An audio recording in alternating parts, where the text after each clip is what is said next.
Morning all of you. आज हम आपके लिए लेके आए हैं RACIT की 7 यूनिट जिसका नाम है राजस्थान के नागरिकों के लिए डिजिटल सेवाएं।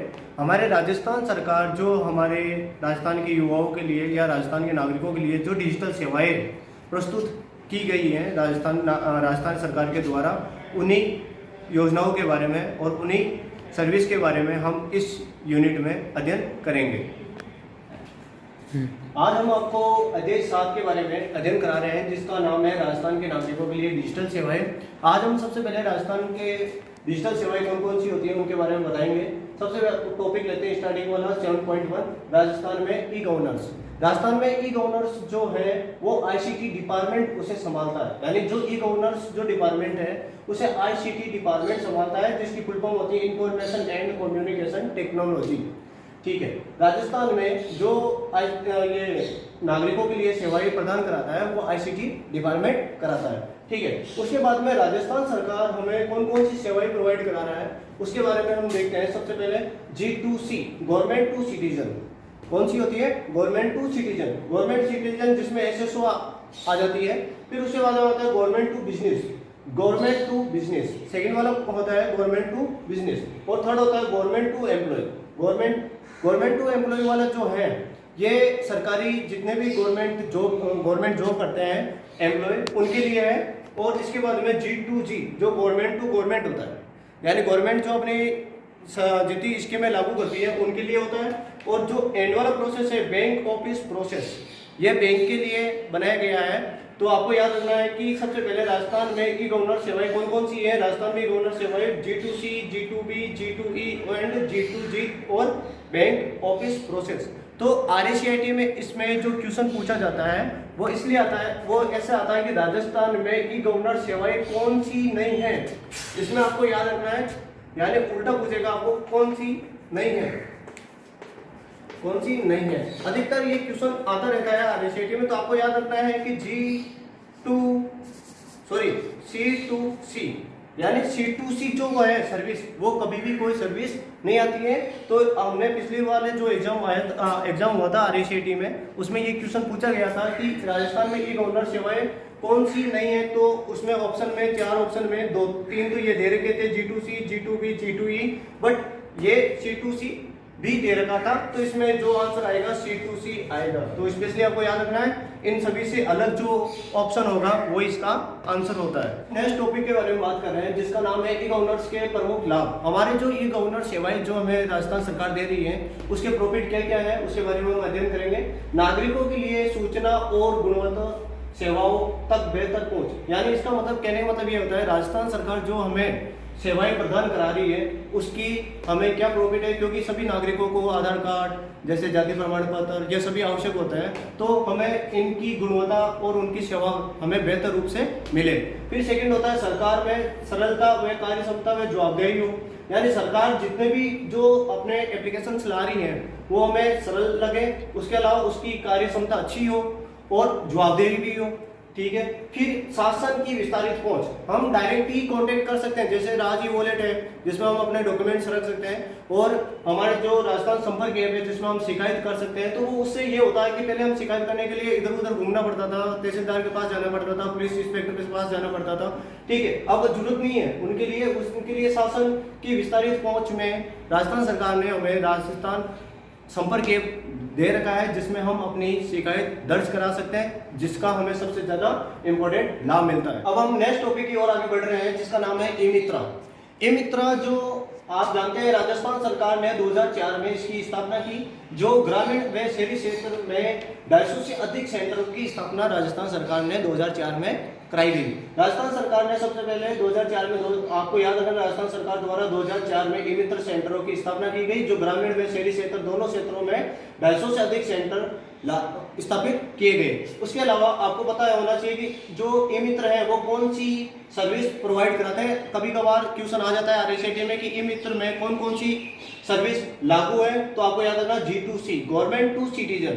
गवर्नमेंट टू सिटीजन मतलब है कि गवर्नमेंट सरकार द्वारा हमारे सिटीजन को जितनी भी सर्विस प्रोवाइड कराई गई है जो ई मित्र के द्वारा हमें वो सर्विस मिलती है, वो है G2C government to citizen. Second आता है बिजनेस टू कंज्यूमर, यानी बिजनेस टू कंज्यूमर भी इसी की सर्विस है जो ई मित्र हमें ई मित्र से मिलती है। उसके अलावा आपको याद रखना है, ये क्वेश्चन आ जाता है RSAT में कि ई मित्रा किस रूल पर काम करता है या कौन से प्रिंसिपल पर काम करता है। ये पब्लिक प्राइवेट पार्टनरशिप पे काम करता है, पब्लिक प्राइवेट पार्टनरशिप। अब हम भामाशाह कार्ड योजना के बारे में अध्ययन कर रहे हैं। भामाशाह कार्ड योजना राजस्थान सरकार ने 2008 में लागू की गई थी, ठीक है। इसमें इसका मुख्य उद्देश्य था कि डायरेक्ट बेनिफिट ट्रांसफर हो जाए खाते में, उसके बारे में, ठीक है। अब हम बात करते हैं इसका उद्देश्य। इसका उद्देश्य यह है कि महिला सशक्तिकरण और प्रभावी सेवा वितरण। आपको कभी कभार क्वेश्चन आ सकता है RSAT में कि भामाशाह योजना का उद्देश्य क्या है, तो आपको याद रखना है महिला सशक्तिकरण और प्रभावी सेवा वितरण। फिर उसके बारे में बाद में बात करते हैं नामांकन प्रक्रिया। भामाशाह योजना की जो नामांकन प्रक्रिया है ऑफलाइन और ऑनलाइन दोनों माध्यम से होती है। ऑनलाइन आप ई मित्र पर जाके कर सकते हैं, नहीं तो आप खुद ही भामाशाह योजना की जो वेबसाइट है उस वेबसाइट से आप अपना एनरोलमेंट कर सकते हैं, जो हमने आपको यूनिट 8 वाली यूनिट 8 वाली वीडियो में आपको समझाया गया है बाय प्रैक्टिकल के द्वारा।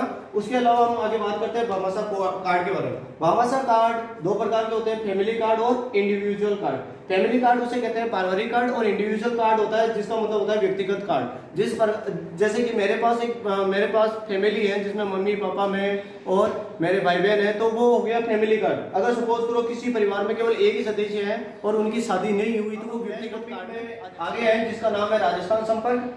इस टॉपिक में हम पढ़ेंगे, ये देखो, ये राजस्थान संपर्क राजस्थान सरकार द्वारा जून 2014 में लागू किया गया है। ये आपको याद रखना है कि राजस्थान संपर्क ऐप की स्थापना कब की गई, जून 2014 में। उसके बाद में ये भी आपको इंपॉर्टेंट लाइन याद रखनी है कि ये शिकायत निराकरण के लिए एक पारदर्शी और जवाबदेही व्यवस्था प्रदान की गई है, जो राजस्थान सरकार द्वारा हमें शिकायत करने के लिए SSO के माध्यम से या राजस्थान संपर्क ऐप्स के माध्यम से हम शिकायत दर्ज कर सकते हैं। इसमें आप वो शिकायतें दर्ज कर सकते हैं, जैसे कि आप किसी डिपार्टमेंट में जा रहे हो और आपका काम नहीं हो रहा है, तो उसकी शिकायत दर्ज कर सकते हैं। आप अपने गांव में नालियां का विकास नहीं हो रहा, तो उसकी भी शिकायत दर्ज कर सकते हैं। तो इसमें आपको बस स्पेशली इतना याद रखना है कि राजस्थान संपर्क ऐप की स्थापना जून 2014 में के बारे में अध्ययन करेंगे, जिसका नाम है ई पब्लिक डिस्ट्रीब्यूशन सिस्टम।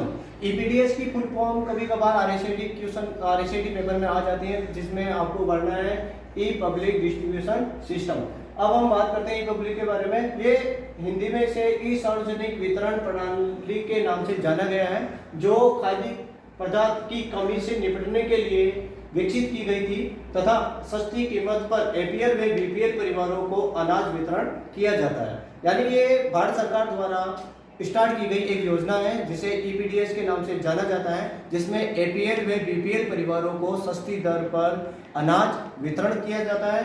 और इसमें जो अनाज वितरण होता है जिन दुकानों के द्वारा, उसे फेयर प्राइस शॉप के नाम से जानते हैं, FPS। ये आ जाता है कभी कभार RSAT में कि FPS की फुल फॉर्म क्या है, तो आपको याद रखना है फेयर प्राइस शॉप। और ये जो है दुकानें हमारे भारत में लगभग 4 लाख से अधिक दुकानें हमारे भारत में विकसित की गई हैं, और इसमें 16 करोड़ परिवारों को इसमें अनाज वितरण किया जाता है।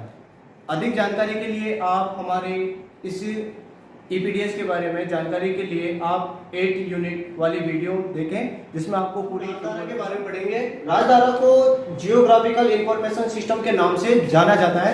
RSAT में बस इतना क्वेश्चन आ जाता है कि राजधारा क्या है, तो आपको याद रखना है राजधारा जियोग्राफिकल इंफॉर्मेशन सिस्टम होता है, जिसके द्वारा हम राजस्थान सरकार द्वारा एक वेबसाइट बनाई गई जिसे राजधारा कहते हैं। राजधारा में क्या होता है कि हम अपने आसपास का एरिया गूगल मैप के द्वारा देख सकते हैं, ठीक है। फिर हम बात करते हैं भामाशाह स्वास्थ्य बीमा योजना। भामाशाह स्वास्थ्य बीमा योजना का उद्देश्य आंतरिक रोगी विभाग में रोगियों को नगद रहित सुविधा प्रदान की जा सके।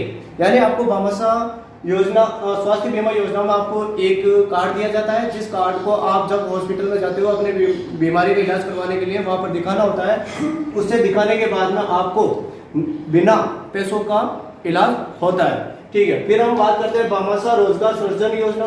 भामाशाह रोजगार सृजन योजना में आपको बैंक लोन प्रदान कराता है, जिसमें आप अपना कोई बिजनेस स्टार्ट कर सके, जिसका लोन चुकाने की अवधि जिसमें अधिकतम 5 वर्ष होती है और उससे अधिक भी हो सकती है कुछ कंडीशनों में। जैसे कि अभी लॉकडाउन चल रहा है कोरोना कोविड-19 में, तो इसमें अगर जिसका 5 वर्ष कंप्लीट हो रहा है तो उसको अभी चुकाने की जरूरत नहीं है, वो बाद में भी चुका सकता है। यानी स्पेशली कंडीशन में जो लोन लिया गया है सरकारी बैंकों के द्वारा उसे बाद में भी जमा करा सकता है। और हमने जो आपको इस यूनिट में जो टॉपिक कंप्लीट करवा दिया है उसकी वीडियो हमने पिछले यूनिट जो 8 है उसको हमने पहले ही अपलोड कर दिया था 7 से पहले, तो आप उसमें अधिक इन्फॉर्मेशन के लिए आप वहां पर देख सकते हैं। अब हम आपको इस यूनिट के इंपॉर्टेंट क्वेश्चन करवाने जा रहे हैं, जो एक बार आप अपनी बुक्स ओपन करके जरूर हमारे साथ यूनिट 7 के इंपॉर्टेंट जो क्वेश्चन है पीछे आपके बुक्स में दे रखे हैं उसका अध्ययन करेंगे हम। सबसे पहला क्वेश्चन है, निम्न में से कौन सा एक राजस्थान संपर्क का चरण नहीं है? तो इसमें देखो रजिस्ट्रेशन होता है, मॉडरेशन होता है, स्क्रूटिनाइजेशन ये नहीं होता है, एलोकेशन भी होता है। तो आपको याद रखना है स्क्रूटिनाइजेशन एक अलग वर्ड मिल रहा है तो आपको इसमें टिक लगाना है और यही इसका आंसर है। सामान्य बीमारी के तहत BSBY के तहत बीमा राशि क्या है? तो आपको इसमें याद रखना है 40,000 रुपये।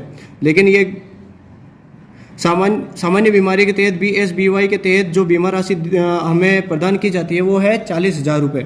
फिर रोजगार को पंजीकृत करने के लिए BSBY ऋण राशि के तहत दिए जाने वाले ब्याज दर क्या है? जो हमें आपने अभी बताया था कि 4%।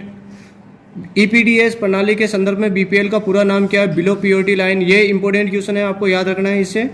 फिर BRSY के तहत कौन से बैंक ऋण दे सकते हैं? तो इसमें राष्ट्रीयकृत बैंक भी होते हैं, सहकारी बैंक भी होते हैं, क्षेत्रीय ग्रामीण बैंक भी होते हैं, इसलिए इसमें सभी आएगा। ठीक है। EPDS के संदर्भ में MSP का पूरा नाम क्या है? इसमें आएगा मिनिमम प्राइस शॉप, जो मिनिमम प्राइस शॉप और मैक्सिमम प्राइस शॉप दोनों आ जाएंगे, A और B।